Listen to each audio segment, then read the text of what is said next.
Hejo, witam was bardzo serdecznie z tej strony Hejtas. Zapraszam was do długo wyczekiwanego filmu z książki Poppy Playtime. Niestety jej nie mam. Nie mam i nie będę miał, dlatego że przyjdzie dopiero 16, a ja zdobyłem większość ciekawych stron z tej książki. Oczywiście z tego, co się dowiedziałem i z tego, co widziałem, powtarza się tam bardzo dużo rzeczy na zdjęciach i generalnie ludzie są niezadowoleni, ja też jestem w sumie niezadowolony z tego, jak mało się tam rzeczy pojawiło i wręcz to mnie zdziwiło, że moby tak mało pokazują w tych książkach, a tak naprawdę dostajemy praktycznie nic, to co już wiemy, co mnie trochę zdziwiło, ale ja wam dzisiaj pokażę najważniejsze strony i najbardziej ciekawe, które wyjaśnią nam trochę i mam nadzieję coś dodadzą.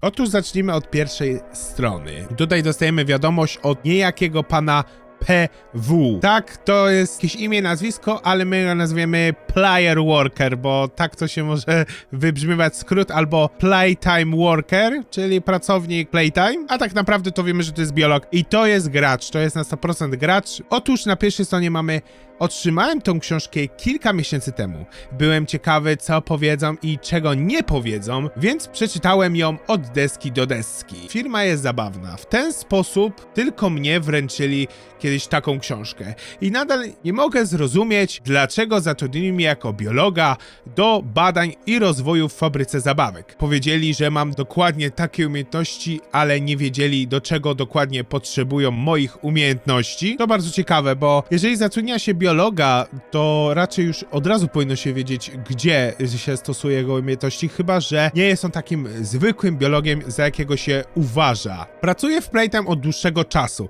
i okazuje się, że jest wiele rzeczy, których nie mówią w tym podręczniku, więc dodaję kilka własnych uwag. Ta firma nie jest tym, za co ją uważają. Przechodzimy teraz do samego Eliota Ludwiga, czyli samego twórcę. Człowiek, od którego wszystko się zaczęło.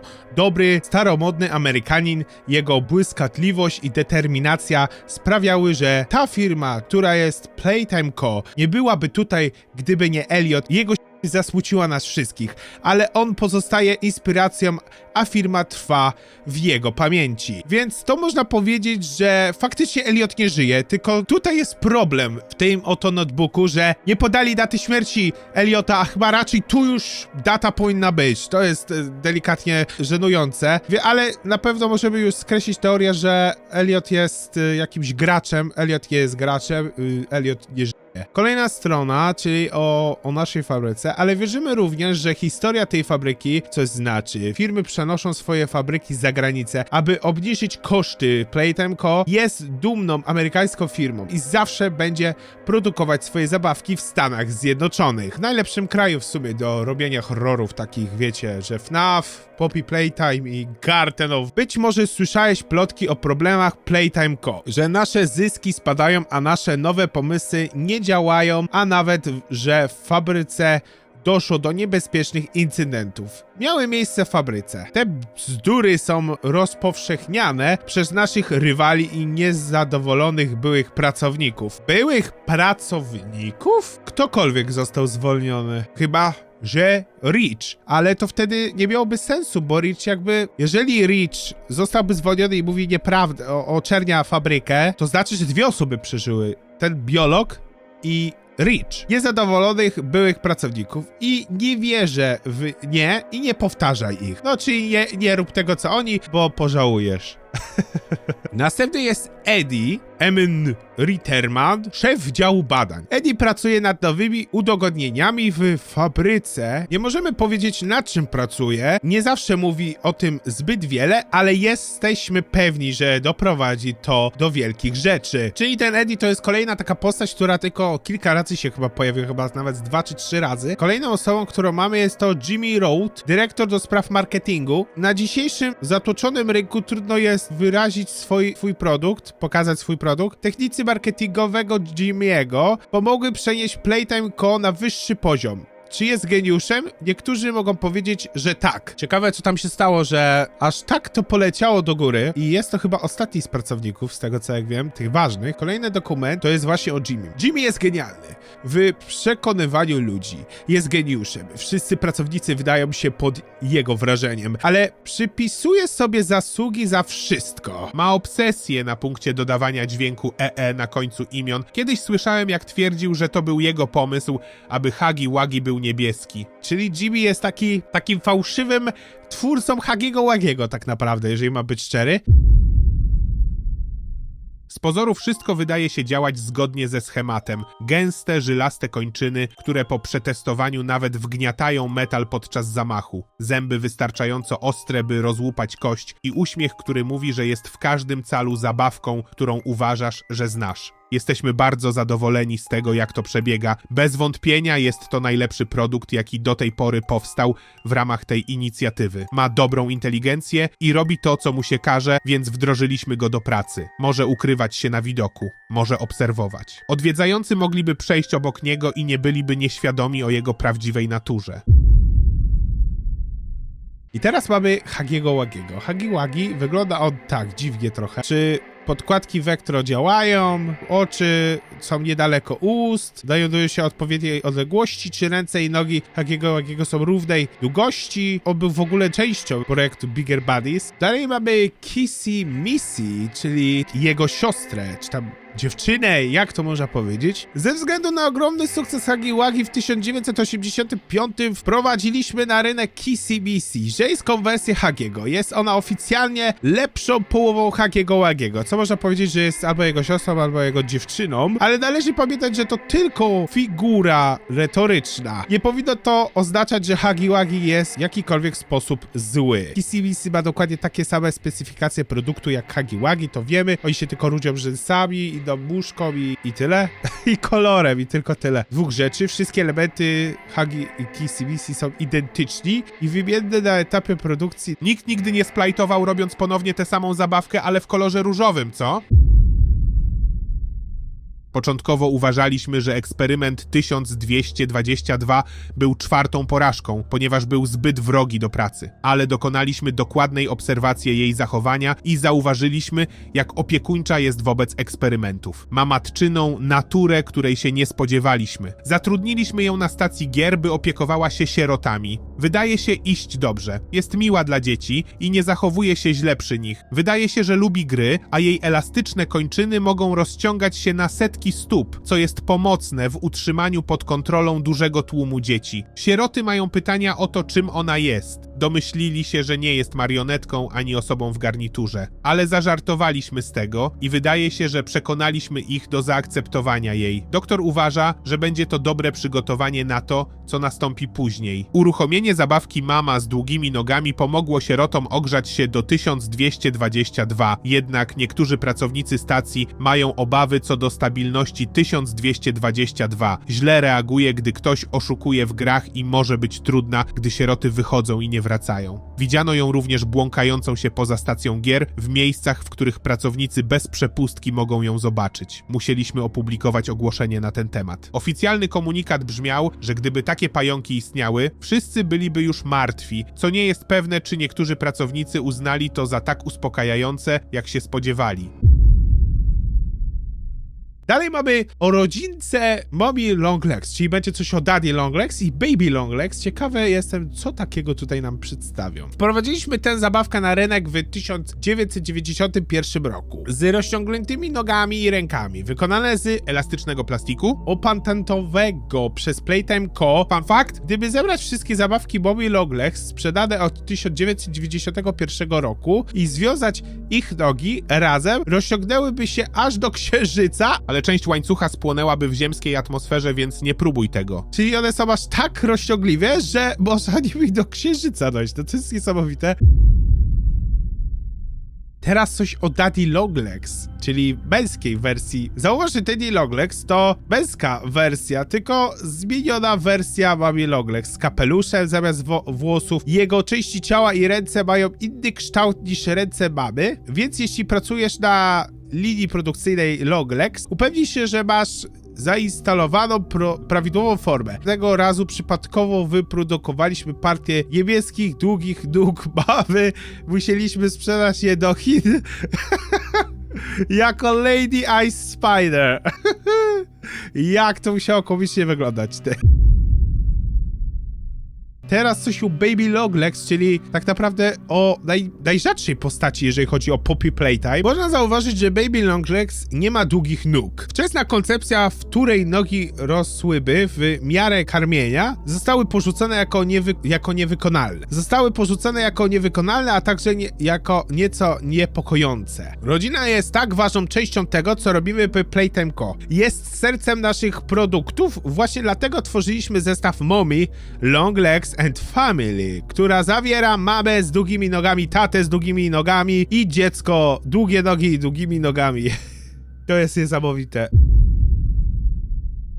Coś o Smiley Crittersach teraz możemy sobie porozmawiać. Mamy tu Smiley Critters, że... powiedzieć się, że osobowość Crittersów są znane na rynku docelowym. Playtime Co rozpoczęła swoją najbardziej ambitną kampanię marketingową, finansując produkcję serii kreskówek Smiley Critters, które emitowane były w latach 1989 w sobotnie poranki. Program łączył dzikie, zwariowane przygody z silnym przesłaniem moralnych dla młodych widzów i byliśmy bardzo zadowoleni z tego, jak wyszło, ponieważ zostało zaprojektowane głównie w celu wsparcia uruchomienia linii zabawek. Nigdy nie miało trwać dłużej niż jeden sezon, czyli oni tylko jeden sezon niecały planowali. Tak, prawda.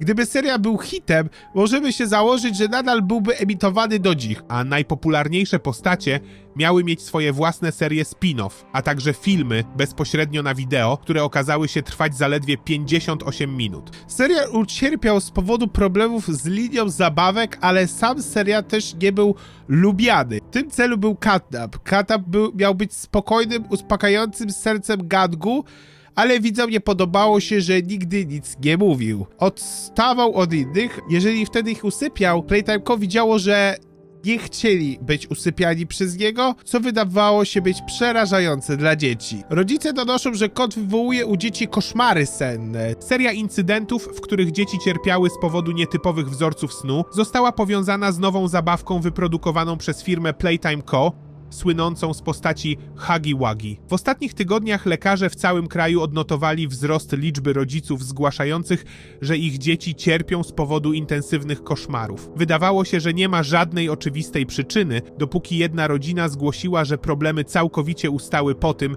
jak ich dziecko zgubiło swoją zabawkę podczas jednodniowej wycieczki do lasu. Zabawka, o której mowa, to Catnap. Główna postać w Playtime, mocno promowana linia Smiling Critters. Dalsze badania szybko wykazały silny związek między zaburzeniami snu a posiadaniem. To jest właśnie to, co doprowadziło do wycofania Catnap z rynku. Teraz przejdziemy sobie do Poppy Playtime, czyli samej zabawki, która Poppy została wprowadzona na rynek w 1950 roku i naprawdę umieściła tę firmę na mapie. Mówiące lalki istniały od dziesięcioleci, ale Poppy była inna. Nie była tylko mówiącą lalką, była również lalką do słuchania. Kiedy Poppy została po raz pierwszy wprowadzona na rynek, ludzie nie mogli uwierzyć, że można do niej mówić, a ona odpowie. Ale to była prawda. Wszyscy chcieli wiedzieć, jak to zrobiliśmy. Ale technologia pozostaje ściśle strzeżoną tajemnicą do dziś. Na pewno jest ściśle strzeżony, zmusili mnie do podpisania wielu ndas mówiąc: nigdy nie mów o tym, nawet nie wiem jak to działa. Zapytałem kogoś raz i powiedziała mi: to prostsze niż można się spodziewać i odmówiła powiedzenia czegoś więcej. Czas na coś lepszego, czyli czas na prototypa. Przyjęliśmy nazywać go prototypem, ponieważ zespół jest zdumiony jego inteligencją. W jakiś sposób udało mu się zdemontować cyfrowy budzik w swoim pokoju i skonstruować wskaźnik laserowy, którego następnie użył do wyłączenia kamer bezpieczeństwa w swojej celi. Kiedy kamery wróciły do działania, mniej niż 30 sekund później, wydawało się, że zniknął. Rozpracował, gdzie znajduje się jeden z martwych punktów kamery i ukrył się tam. Nasz zespół nadzoru rozpracował to i zamknął drzwi, zanim zdążył uciec. Jeśli kiedykolwiek miałeś psa, wiesz, że łatwiej jest zarządzać psem, który nie jest tak inteligentny, to te sprytne sprawiają ci kłopoty. Niestety, jeden z obserwatorów był zamknięty w środku z prototypem. Wiedzieliśmy już, że prototyp jest brutalny, ale to, co stało się później, bez wątpienia to udowodniło. Gdybyś zapytał mnie, dlaczego to się stało, dlaczego ich zabił, powiedziałbym, że prototyp po prostu zrobił to, ponieważ chciał krwi, co dla nas jest w równym stopniu interesujące i przerażające. Powinniśmy go zniszczyć, ale doktor jest niechętny. Myślę, że inteligencja prototypu czyni go cennym. Nie wiem, czego chce prototyp. Teraz opowiem wam coś o naprawdę przerażającym, czyli o eksperymencie 1186. Bobby Bearhack, inicjatywa Smiling Critters, Bigger Bodies. 3 godziny po przebudzeniu. Obserwacje. Jej ciało nadal drga, powieki trzepoczą, łapy drgają. Shehi, obiekt nie wydaje się być świadomy tego, gdzie się znajduje. Czy funkcje sensoryczne mogą być zaburzone lub całkowicie nieobecne? Mówimy do niej, próbujemy zwrócić jej uwagę, wydając dźwięki, ale ona nie rejestruje naszych prób. Nerw słuchowy w uszach bezpośrednio przekazuje dźwięk do kory słuchowej w mózgu. Wygląda na to, że nie udało nam się podłączyć przewodów łączących i możemy być zmuszeni do powrotu pod nóż, aby to naprawić. Brak reakcji wydaje się wskazywać na konieczność wykonania tego zadania. Oczywiste jest, że nasze procedury nadal nie poprawiły problemów z wokalem, albo jej usta poruszają się, jakby chciała mówić, ale nic nie mówi. Będziemy musieli poprawić te procesy z kolejnymi obiektami, jeśli mamy potencjalnie mieć te zabawki w interakcji z naszymi dziećmi. Kilka godzin po przebudzeniu próbowała wstać i przejść na drugą stronę celi, ale nie mogła utrzymać równowagi. Wygląda na to, że szuka pomocy, kontynuując spazmy. Próbuje krzyczeć, ale nie ma głosu. Milczy. Nie jestem pewien, czy wie, że nie wydaje żadnego dźwięku. Trzeba będzie wykonać pracę, aby udoskonalić formułę większego ciała, którą zaczęliśmy od Boxiego. Każda iteracja poprawia poprzednią. Jeśli jednak mamy osiągnąć cele Dr. Sawyera i wyprodukować większe obiekty, które możemy zintegrować z ustawieniami fabrycznymi, trzeba będzie wykonać więcej pracy. W obecnej formie Bobby będzie wymagał dalszych eksperymentów. Jeśli stworzymy obiekt 1188 zgodnie ze schematami, to każdy z tych mrożących krew w żyłach okaże się dobrym poligonem doświadczalnym do rozwiązania tych problemów. Dalej mamy coś wzmiankę o Richu. Richu, czyli prawdopodobnie graczu, który może już nie być graczem. Jak zapewne wiesz, Rich pracuje w dystrybucji i zajmuje się głównie magazynem. Ostatnio podsłuchano jego rozmowy z innymi pracownikami, co samo w sobie nie jest problemem, ale jesteśmy niezadowoleni z treści niektórych z tych rozmów, narzekając jednocześnie, że nie może znaleźć pudełek z zabawkami Huggy Wuggy. Rich rzekomo powiedział: nikt w tej głupiej firmie nie wie, co robi, a następnie zauważył, że magazyn został zalany śmieciami z sierocińca. Zalecamy, aby Rich został przeniesiony do pokoju napraw. Nie ma potrzeby karania Avery'ego, z którym Rich rozmawiał w tym czasie. Może to on zgłosił Richa.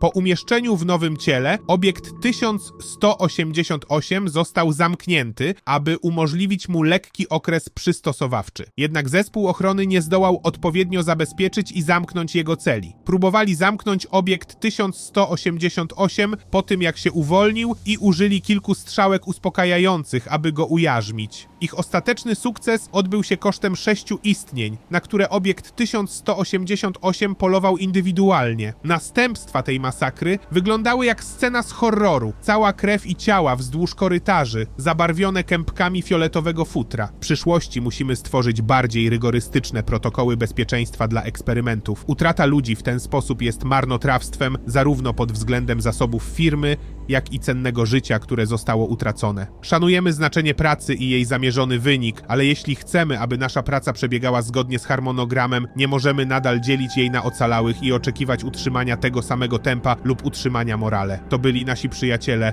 nasi koledzy z drużyny. Nicole Calloway, Carter, Stephens, Douglas McKinty, Dakota Keisler, William Cole, Trenton Robke. Zapamiętaj te nazwiska. To byli ludzie. Nie rzeczy, ludzie, chętnie usiadłbym z kierownictwem wyższego szczebla i dopracował szczegóły dotyczące poprawy bezpieczeństwa, aby lepiej unikać takich sytuacji w przyszłości. Nie chcę widzieć śmierci kolejnego kolegi z drużyny. To nie skończyło się na nich, nic nie zostało zrobione i nic nie zostanie zrobione, po prostu musimy z tym żyć. To jest kalendarz pracowników z roku 1995, na którym są zapisane ciekawe zapiski, które teraz przeczytam. Styczeń, 11 stycznia. Przełożona impreza bożonarodzeniowa, 23 stycznia 1994 ogłoszone wyniki sprzedaży, 24 stycznia spotkanie w celu podjęcia decyzji, kogo obwinić lub zwolnić za wyniki sprzedaży w 1994 roku. 1 luty. Nowe sieroty przybywają do przedszkola. Powiedziano im, żeby poszły się z nimi przywitać, ale nie chcą udawać, że są chore. 16 lutego. Seminarium Bezpieczeństwa. Odwołane z powodu pożaru w sali seminaryjnej. 21 lutego. Ocena testu umiejętności nowego sieroty. 26 lutego. Pokazanie nowego stażu wokół eksperymentu z zapisami, które należy zarchiwizować, a które zniszczyć. 6 marca. Zaplanowane laboratoria dla eksperymentu. 1467. Nigdy nie mogą zapamiętać tych liczb. 9 marca Dzień Inspekcji w Parku. 13 marca spotkanie z prawnikami w celu omówienia obrażeń odniesionych przez prawnika podczas poprzedniej wizyty.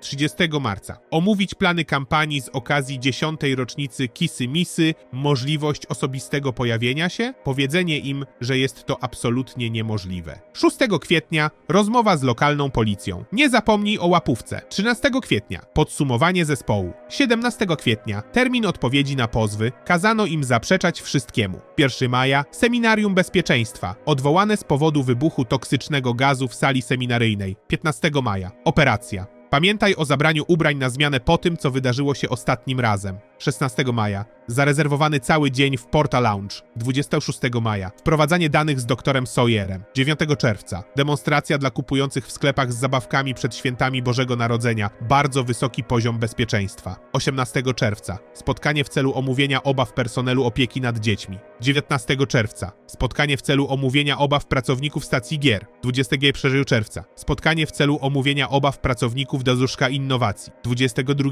czerwca. Spotkanie w celu omówienia obaw pracowników ochrony. 23 czerwca. Spotkanie w celu omówienia obaw wszystkich pozostałych pracowników. 27 czerwca. Twoje urodziny. 3 lipca. Przegląd budowlany nowych cel. 7 lipca. Ocena laboratoriów. 12 lipca. Wyjazd firmowy odwołany. 18 lipca. Spotkanie dotyczące zmian w harmonogramie opieki nad dziećmi. 31 lipca. Seminarium Bezpieczeństwa. Odwołane z powodu niepokojących dźwięków w sali seminaryjnej. 3 sierpnia. Odchodzę. Zostałem przekonany do pozostania. 8 sierpnia. Pojawił się nowy harmonogram opieki nad dziećmi. 3 sierpnia ktoś miał wyjść, ale został on przegadany, żeby został. Ktoś go przegadał i czy faktycznie go ktoś przegadał, czy może on faktycznie odszedł tego 3.